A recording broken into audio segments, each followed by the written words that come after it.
এই সনাতনীর একটা গর্ব। ডক্টর রাধা গোবিন্দনাথ গৌরীয় সমাজের একটা গর্ব এবং ডক্টর মহানামব্রত ব্রহ্মচারীজি ইন্দ্রা হচ্ছে আমার সনাতনী একটা গর্ব। সনাতনী একখানা রত্ন, সনাতনী সূর্য, যারা উদিত হয়েছিল বিধায় আমাদের এই কলুষিত একটু দূরীভূত হয়েছে, জাতি ধর্ম বর্ণ নির্বিশেষে। জানেন এই মহানামজির কত একটা কথা বলছি। মহানামজি যখন ছিলেন তখনও বর্ণহিংসাটা এই বাংলার বুকে অনেক ছিল। ফরিদপুরের গায়ে বুনাবাগদি চিনেন? বুনাবাগদি চিনেন? ছুইপার চিনেন? মেথর চিনেন? যারা ওই ল্যাট্রিন টেট্রিন পরিষ্কার করে, এদের হরিজন বলা হয়, তাই তো বাবা? হরিজন বলা হয় এবং এদের ছুইপার বলা হয়, বুনবাগদি বলা হয়, যে দেশে যেমন ভাষা প্রয়োগ করা হয়। তো এদেরকে আমাদের সনাতন ধর্মে আবার একটা রোগ আছে, ছোঁয়াচে রোগ। ছোঁয়াচে রোগটা বোঝেন তো? হ্যাঁ, একজন আর একজনের একটু নিম্ন স্তরের লোক যদি ভদ্রলোকের ঘরে যায় তাহলে ওই ঘরটা নাকি অপবিত্র হয়ে যায়। ব্রাহ্মণের ঘরে যদি অন্য কোনো জাতি যায়, মানে শূদ্র জাতি, শূদ্র কাদের বলা হয়? ওই যদি নমশূদ্র যায়,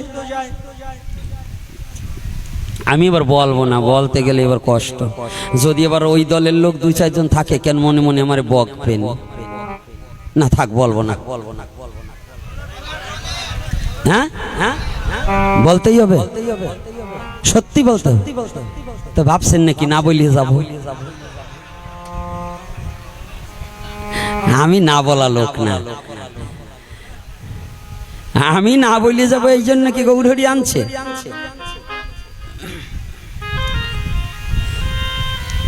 আমাদের ব্রাহ্মণ্যবাদ, কৌলন্য প্রথা এবং সনাতন ধর্মটাকে হেয়পূর্ণ করেছে বর্ণ বিবাদ। এই বর্ণ প্রথা কারণেই আমাদের সনাতন ধর্মটা আজকে হেয়পূর্ণ। এই বাংলাদেশে 12 জন আউলিয়া এসে এই বাংলাদেশের 16 ভাগের 14 ভাগ দখল করে নিয়েছে এখন। এর কারণ কি জানেন? এই বাংলাদেশে কিন্তু আগে এত অহিন্দু ছিল না। আমাদের সরলতার আর হিংসার প্রকোপে পড়ে আজকে যাদেরকে হিংসা করা হতো, উচ্চ বর্ণরা নিম্ন বর্ণ যাদের বলা হতো, তাহারা নিষ্পেষিত নির্যাতিত হয়ে পরবর্তীতে তারা ধর্মান্তরিত হয়ে গেছে।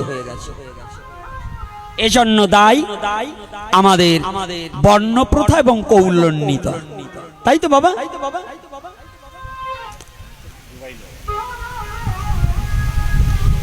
নাকি মহারাজ? না ভুল বলছি? আবার বৃন্দাবনের মহারাজরা এ সম্বন্ধে কথা বলবেন, ওনারা ওই রাধে রাধে বইলেই যাবে। কারণ বৃন্দাবনে ওই রাধে রাধে আর কতজন এসে খাবার সাথে ওনারা খায় আর ওই জায়গা পড়ে থাকে। আমাগো যে দুর্ভোগ এটা দেখে না। মাঝে মাঝে বৃন্দাবনের তা আসে, 2-4 দিন পাঠ করি আবার চলে যায়। আমাদের যে দুরবস্থা এটা ওনারা দেখবার চায় না, এটা বড় কষ্ট লাগে। তো যদি কষ্ট দেখতো তাহলে একটু বসতো। কোন ভাগ্যক্রমে এমন মহাজনরা এসেছে তা আমি জানি না। কিছুদিন আগে আমার বৈষ্ণবপদ বাবা এসেছিলেন, বাবা তবু কৃপা করেছে বৈষ্ণবজন। এটা আমাদের বাঙালিদের জন্য পরম সৌভাগ্য যে বাংলাদেশে এখন ব্রজ থেকে লিঙ্ক হয়েছে, তারা আসছে। এটা আমার পরম সৌভাগ্য আমাদের জন্য যে শুদ্ধ ভক্তের আগমন ঘটছে।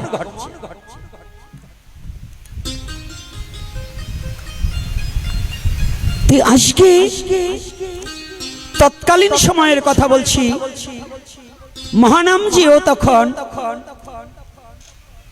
মহানামজি যে কতটা যন্ত্রণা ভোগ করতে হয়েছে প্রথম জীবনে, তা আমার বাবার শ্রীমুখ থেকে আমি আস্বাদন করেছি। এই কৌলন্যতার প্রথার কারণে এবং বর্ণবাদের কারণে মহানামজি কিন্তু ব্রাহ্মণ কুলের সন্তান নয়। এই জন্য উনি দীক্ষা দেন কেন, ওনার এতই কেন, ওনার পাঠ শোনা যাবে না, উনি তো ব্রাহ্মণের ছেলে না, ওই বদমাশগুলো বলে বলে অনেক কিছু করত। কিন্তু যারা শুদ্ধ ভক্ত, আগুনকে কি কখনো বেঁধে রাখা যায়? হ্যাঁ, আগুন যদি প্রজ্বলিত হয় ঘরে, আপনি বলুন তো কাঁথা দিয়ে এবং তুলো দিয়ে কি ঢেকে রাখা যায় আগুন? আগুনের ধর্ম কি পুড়িয়ে ভস্মীভূত করে দিয়ে আগুনের শিখাটাকে বের করে দেওয়া। তদ্রূপ যারা তেজস্বী পুরুষ, যারা ভগবানের প্রেরিত পুরুষ, তাদের কখনো কুচ্ছ রটনা করে ঢেকে রাখা যায় না। তারা ওই কুচ্ছটাকে পুড়িয়ে দিয়ে তাদের প্রতিভা বিশ্ব জগতে প্রকাশ হবেই হবে, হবেই হবে। অগ্নি যেমন বেঁধে রাখা যায় না, ভগবানের প্রেরিত পুরুষকে কখনো দুর্নাম দিয়ে নিন্দা করে কখনো তাকে ঢেকে রাখা যাবে? যাবে কি? তো মহানামজিকে ওরকম শুরু করলেন। তখন ওই হরিজনরা যদি সাধারণ হিন্দুদের ঘরে যেত, ওই ঘর নাকি অপবিত্র হয়ে যেত। ওরা যেখানে খেতে বসতো সেখানে অন্য হিন্দুরা বসতো না। এই ঘৃণার পরিকোপে পড়ে ফরিদপুরের কিছু হরিজনরা, খ্রিস্টানরা চাইতেন অন্য ধর্মের লোক যেখানে গরিব, যারা অবহেলিত, তাদের যে ধর্মান্তরিত করা হতো। ডক্টর মহানামব্রত ব্রহ্মচারীজি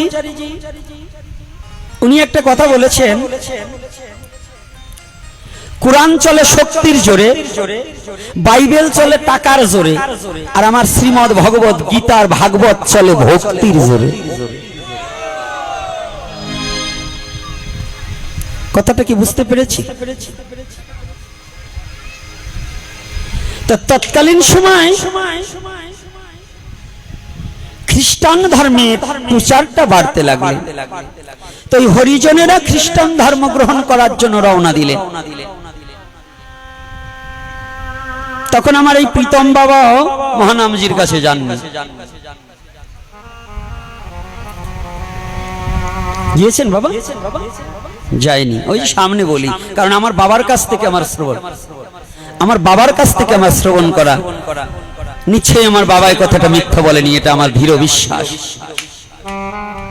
বাস্তবতা।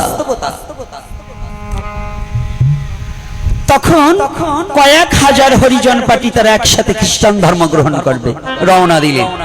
মহানামজির কর্ণে চলে গেলেন যে আজকে আমাদের সনাতন ধর্ম থেকে ওরা খ্রিস্টান হতে যাচ্ছে। মহানামজি জপ করতেছিলেন, জপটাকে সাথে সাথে বন্ধ করে দিয়ে বীরের ন্যায়, তখন ফরিদপুরের গায়ে এত সস্তা রিক্সা ছিল না। মহানামজি দৌড়িয়ে ছুটলেন, হরিজন পাড়ায় গিয়ে দাঁড়ালেন, দেখলেন ওরা সবাই যাবে, এই রওনা হয়েছে। উনি গিয়ে হাত আগলে দাঁড়ালেন, এই তোমরা কোথায় যাচ্ছ? সকলে বললেন, মহানামজি আমরা যাব না। যে ধর্মে আমাদের ছুলে তারা অপবিত্র হয়ে যায়, যে ধর্মের লোক আমাদের রাখলে দুধ দূর করে কুকুরের ন্যায় তাড়িয়ে দেয়, এ ধর্মে থেকে আমাদের লাভ কি? আমাদের মানুষই যদি ঘৃণা করে, ঈশ্বর কি আমাদের ভালোবাসতে পারে? যে ধর্মের লোক আমাদের হাতে রান্না খায় না। মহানামজি বললেন, কে বলছে তোদের হাতে রান্না খায় না? কে বলছে তোদের ঘৃণা করে? কে বলছে তোরা ছুঁইলে অপবিত্র হয়ে যায়? আয় তো তোরা আমাকে ছোট, তোরা আমাকে ছুঁলে আমি অপবিত্র হব না। আমার বন্ধু আমাকে কৃপা করেছে, অনন্ত কোটি ব্রহ্মাণ্ডের অপবিত্র লোক ছুঁলেও আমি অপবিত্র হব না। আয় বলছি, তাহলে আমাদের তো কেউ দীক্ষা দেবে না? বলছি, কেউ না দিলেও আমি তোদের দীক্ষা দেবো, আমি পবিত্র করে নেব। তোরাই আমার বন্ধুর ভোগ রাগ রান্না করবি, আয় আমি তোদেরকে কৃপা করব। সেদিন মহানাম যোগিয়ে দাঁড়িয়ে কয়েক হাজার ধর্মান্তরিতর হাত থেকে রক্ষা করলেন। রক্ষা করে তাদের নাম দিলেন কি? মহন্ত। ওই যে দেখুন, তাদের নাম দিলেন কি? মহন্ত। মোহ যাদের অন্ত হয়েছে তাদের নাম মহন্ত। আজকে দেখুন ওই শ্রী অঙ্গনে আজও ভোগের রান্না এবং ওই ভক্ত রান্না কিন্তু সেই মহন্তরাই করে, তাই তো? আজও চলছে। আর ওই মহন্তরা যত মৃদঙ্গে বাজাতে পারে, যত কীর্তন করতে পারে, কোথায় অন্য কোন সম্প্রদায় তা পারে না। ওরা ৫-৭ বছরের ছেলে যেভাবে নৃত্য করে মৃদঙ্গ বাজায়, প্রভুর আরতি করে, এটা অন্য কোন সম্প্রদায় পারে না। তাহলে দেখতে পেয়েছেন মহানামজির কত বড় অবদান। অবদান নয় এটা আমাদের অবদান নয়। আজকে আমরা ক্ষয়িষ্ণু হয়ে গিয়েছিলাম, একত্রিত করেছিলেন। আপনাদের আছে জানা, ঢাকা নারায়ণগঞ্জে যেদিন সম্মিলন হয়, বৈষ্ণব সম্মিলন হয়েছিল, সেদিনও কিন্তু মন্দিরে অব্রাহ্মণ পূজারী হতে পারবে, এটা কিন্তু মহানামজি উত্থাপন করেছিল। আর আজকে ভুলে যাচ্ছেন আপনারা, ভুলে যাচ্ছেন গৌরহরিকে। যে গৌরহরি এই জাতির জন্য এত নিষ্পেষিত হয়েছিলেন, যে জাতির জন্য মহাপ্রভু নিজে তার সমাজচ্যুত হয়েছিল।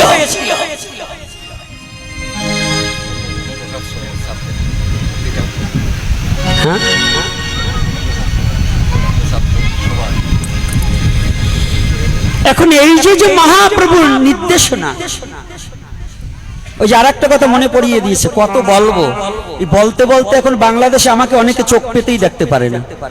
আমি ওদের শত্রু হয়ে গেছি, কিছু কিছু কিছু লোকের শত্রু হয়ে গেছি। মানে ওদের চৌর্যবৃত্তটাতে এখন মুখোশ খুলে যাচ্ছে। চৌর্যবৃত্ত যুবক ছেলেরা এখন চিনে যাচ্ছে যে এগুলো চোর, এই চোরদের মুখোশ খুলে দিচ্ছি। আর এখন ওরা আমাকে দেখতে পায় না, আমাকে না, শুধু কয়েকজন ব্যক্তিকেই দেখতে পাচ্ছে না। যেমন ইসকনের জিতেন্দ্রীয় দাস, তাকে এই শয়তানগুলো দেখতে পায় না, দেখতে পারে না। আর ভারতবর্ষে একটু প্রতিবাদের লেশ দিচ্ছে, তিনি হচ্ছে আমাদের হিরণময় বাবা। তাকেও এখন তার সহজাতীয়তা তো ব্রাহ্মণ সম্প্রদায়, তো তাকে আবার কিছু কিছু বলতেছে। আর আমাদের তো কোনো লেশই নেই, কত বকা ঝকা মারবে ধরবে তা শুনতে হচ্ছে, ওটা নয়। যে কথাটা মনে করিয়ে দিয়েছে, এই নারায়ণগঞ্জে বসে আর একটা জিনিস উত্থাপন করেছিলেন মহানামজি, যিনি বিশ্ব বরেণ্যও যান। স্বামী বিবেকানন্দের পরে চিকাগো শহরে যিনি গিয়ে সনাতন ধর্মের সম্মিলন করেছিলেন, তিনি ডক্টর মহানম্বত ব্রহ্মচারীজি। তিনি ওই নারায়ণগঞ্জে বসে সম্মিলনে বলেছিলেন, সমস্ত জাতির জন্য, সমস্ত বর্ণের জন্য 10 দিন ওষুধ, 11 দিনে শৌচ। সেদিন এই যে এখনকার যে পণ্ডিতরা যাদের পিছনে ল্যাজ গজিয়েছে, এই ল্যাজালা পণ্ডিতরা সেদিন ছিল কোথায়? অনেক পণ্ডিতের জন্মই হয়নি। অনেক এখন যে পণ্ডিতরা লাফালাফি করছে, ওদের বাবারও জন্ম হয়নি সেদিন।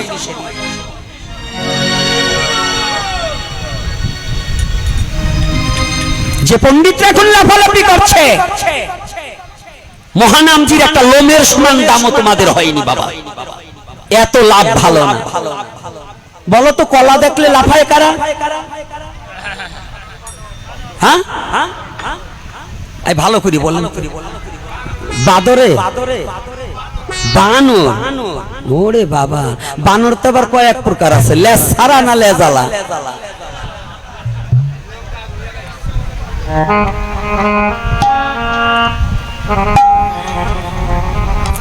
কষ্ট হচ্ছে না তোমার কথা শুনতে? না আবার ভাববেন না তো যে ভাগবতের কথা বলতে এসে বলছে কি। ভাগবত তৈরি না করলে ভাগবত শুনে লাভ নেই, আগে ভাগবত তৈরি হন। আমার কথাটা কিন্তু একটু ব্যতিক্রম।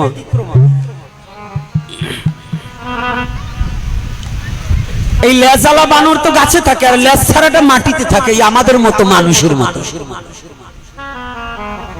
এই লেজ ছাড়া বানরগুলো সমাজ এবং জাতিটাকে ধ্বংস করতে বসেছে, ওদের জাতা জাতির জাতা কলে।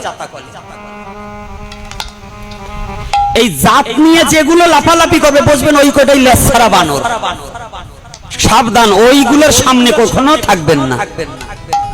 এইগুলো থেকে দূরে রাখবেন নিজের সন্তানকে, ওই লেজ ছাড়া বানরগুলো। অর্থাৎ বড় বড় পণ্ডিত, সেদিন বড় বড় ব্রাহ্মণ সমাজের লোক ছিল নারায়ণগঞ্জে, তাই তো? লক্ষ লক্ষ লোক ছিল সেদিন। লিখিত কাগজটা আমার হাতে আসেনি, সংগ্রহ করার জন্য আছি। সে কাগজ এক জায়গায় সন্ধান পেয়েছি। সেদিন যে যারা যারা সিগনেচার করেছিল যে 10 দিন ওষুধ হবে, 11 দিনে শৌচ হবে, সমস্ত বর্ণের, এই কাগজটার সন্ধান আমি পেয়েছি। অতি শীঘ্রই আপনাদের মাঝে সেটাকে তুলে ধরার চেষ্টা করব। অতি সহজে আমি পুরাতন একখানা জিনিস পেয়েছি। বাংলাদেশে আজও যে সেই সম্মিলনের আরো লোক আছে এটা আমার জানা ছিল না, এবং মহানামজির কাঁধে কাঁধ দিয়ে ওই একসাথে যে তাল মিলিয়েছিল সেই লোকের সন্ধান আমার নখদর্পণে পেয়েছি। অতি সত্বরই ওই কাগজখানা তার কাছ থেকে আনার আমি ব্যবস্থা করব। আর এই যে বিষ দাঁত উঠেছে না কিছু কিছু, কুকুরের মতো সুচলু দুটো দাঁত হয়েছে না, হিংসা নিন্দার দাঁত, এই দাঁতগুলোর ভেঙে দেওয়ার জন্য ব্যবস্থা করব।